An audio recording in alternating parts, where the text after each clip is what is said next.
So, short PSA before the review actually starts. I'm actually going to separate this review into two parts once again. So, the second part will concentrate on Kazuma and Kiun. This section will concentrate on Yato versus Takemikazuchi. Because I thought to myself, each section is quite meaty in their own right. So I thought to myself, I should separate them once again and review them separately. Because it's actually easier for me to digest and then review and conjugate my thoughts. So, this part of the chapter, really for me, Takemikazuchi versus Yato, really was kind of double-edged sword. I don't know what to feel towards Takemikazuchi's character. I don't know what to feel sympathy towards him. Because really, when you think about it, the elders have denied him his true self, and since they basically said, look, you've done what you've done, the responsibility is on you, but in that, they basically went as far as to suppress his true self. So basically, he's in denial of his true self. He doesn't know who he is, and in that, he has no self-respect. On top of that, he has no respect for his own shinkies. That's why he has such reckless behavior, because he doesn't have any respect for himself, because he's been denied this whole entire time his true self, and since he really just can't become the funded god Takemikazuchi, he basically is just kind of nerfed Takemikazuchi. He's not the true Takemikazuchi that he could be. And in that, you kind of understand what Kiun's kind of mentality is, why he wants to become his true self. Kiun wants Takemikazuchi to become his true self, because in that, it might loosen the reckless behavior that he might actually possess. It might just loosen what is going on with his character. But as the chapter goes on, you really see what's going on in Takemikazuchi's head, what's really going on with his character. You really understand. He doesn't know who to be. He doesn't know what to do. He doesn't know how to process what's going on. He says to Kiun, it's like, you tell me to suppress my true self, my previous reincarnation, but you tell me to be my previous incarnation. What is it? What am I supposed to be? And in that, you kind of feel like, yeah, he's been told all this information. He's been told that he has this responsibility to take on. This happened before. In the sense, you've killed all these shinkies. You've killed these people. In the sense, you are this bad person. Like, that's been put on him. We understand that completely. But on top of that, he's been denied his true self. He doesn't know what to do. He doesn't really know what to do. He doesn't know who to be. And you kind of feel sympathy towards him because he just doesn't know. In the sense, he's just kind of bottling up all these emotions inside. He doesn't know who to be. People are saying, you can't be that person. You can be that person. He just doesn't know what to do. And in this chat, he basically just let loose and became his true self. But really, he's not thinking straight. And even Yato mentioned it. Yato just says, look, he's just a child with no mediation. He's just going around with his strength. He's not really kind of thinking straight. He's literally gone from one place to another, just using his strength. And in the end, when Yato manages to kind of overcome Takemikazuchi and actually manage to get a hit on him, because in the end, basically, Shiki, if I remember correctly, is actually the Shinki that gets hit, because Yato actually managed to land a hit on Takemikazuchi, and yeah, in that turn, basically Takemikazuchi kind of goes, oh, beef, and then basically tries to use his little sword, and then in that, Yato actually manages to kind of swipe it away, and then he actually managed to get a free hit on it, because in the end, the Shinkis aren't listening to him, because the Shinkis don't know what to do. The Shinkis are sitting there going, we're all going to get killed if we carry on listening to this dude. We can't go on like this. We really can't, since we really just need to get away from this. In the end, they're just not listening to him, and that's what the downfall was to Takemikazuchi's character. In the end, you kind of thought this was going to come.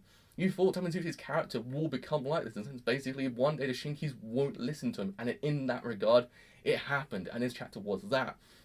I thought to myself, I just don't know what to feel towards Takemikazuchi's character.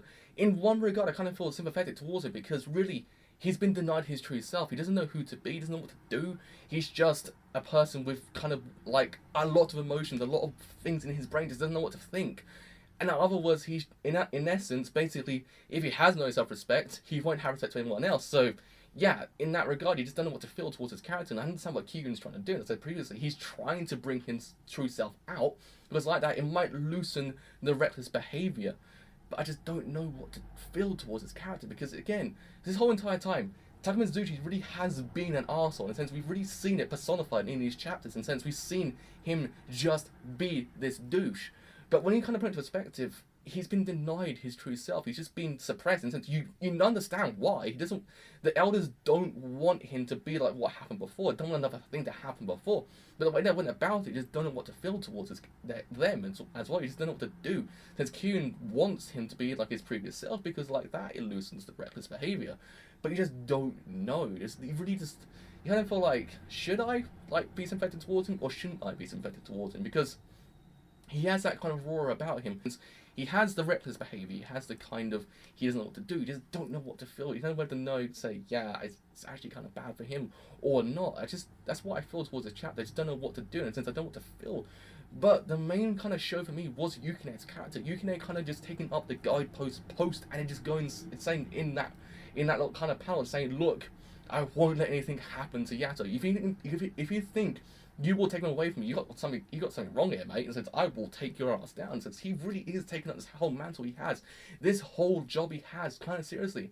And when Yato kind of just says, oh Christ, like he's been hit, I can't use him again. Yukine just says, you're an idiot. You use me in a sense. If we can beat Bishamon, I can beat Takemikazuchi as well. And Yato goes, oh my freaking god, like this kid's pretty freaking good. And I kind of liked Yukine in this chapter. He really brought himself out, and it's actually kind of cool in a sense. He really managed to actually land a hit on Takemikazuchi, and then managed to actually kind of hit his Shinki, and then kind of, in some regards, managed to actually kind of finish that fight. I really, really, really liked Yukine's character in this chapter. For myself, he actually kind of brought his A game in it, and it's actually freaking great to see. I actually kind of seen his character grow slowly as the manga goes on. In some regards, also quite fast. It's actually kind of been rewarding because you've seen his character just kind of bring out his true A game. It's been kind of fantastic to see. You've seen him take his job on and take it really seriously. I kind of like it. This is one of those chapters I really, really want to see animated into Noragami Season 3 or Season 4. Not too sure what's going to happen with Season 3. But I really want to see it happen because it's just so freaking great. And art in this chapter was freaking fantastic, I must say. Also, the humour was quite good as well. There's some semblance of humour in this chapter as well. It's actually kind of a nice bring as well. I thought to myself, just the art was so freaking great, I must say. It was just on point. It's one of those chapters you really want to see animated because it looked fantastic. It will. If Bones brings it back and brings this whole like Takemikazuchi versus Yato fight into it, it will look fantastic, and I must say it will. But really now, is if Yato has actually won, because lately there have been cliffhangers, and there have been cliffhangers pretty freaking good in Noragami. This cliffhanger was no different since Yato actually managed to land a hit on Takemikazuchi. We're not too sure what's going to happen next. We're not too sure whether or not he's actually being hit, taken out of commission. It's like, oh my freaking god, I can't do it now.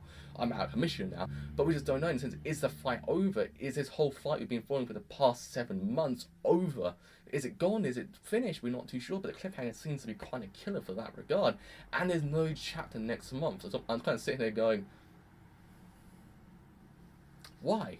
Why would you do this to me now? It says, I need to know. I need to know what happens next. You can't just go on a break now.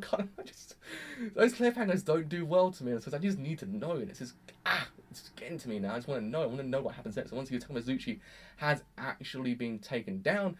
And if they can actually get a ceasefire with Bishamon and Yato's father, we're not too sure, but it's still getting freaking damn interesting. This whole arc has been fantastic, and I must say, I am really freaking happy about Noragami lately. It's been freaking fantastic. But part 2 will focus on Kiun and Kazuma, because that part of that chapter was freaking like kind of interesting in its own regard. That's why I'm kind of want to separate it into its own review, because really it is kind of interesting. So yeah. Do be on the lookout for that video, hopefully been out in the next couple of days. Sorry this review was so late, it's just because so many things have been happening recently. My brain has been on overload, and I had to kind of just be a little bit more lenient with certain reviews. Hopefully when I kind of get back for everything that's going on, hopefully my reviews will go back to normal since it come out on the day of release. And if it does, I'll be completely freaking happy. So yes, with all that said, I've been the driver. If you have enjoyed the video, do leave a like, it does something quite a bit. If you have enjoyed my content as a whole, do leave a sub, it does quite a bit. And if you have actually enjoyed how I've been going about my Noragami reviews lately, do kind of tell me, because it actually does tell me whether or not this whole like setup I've been doing lately is actually pretty freaking great. So yes, with all that said, I've been the driver, and I will see you guys later.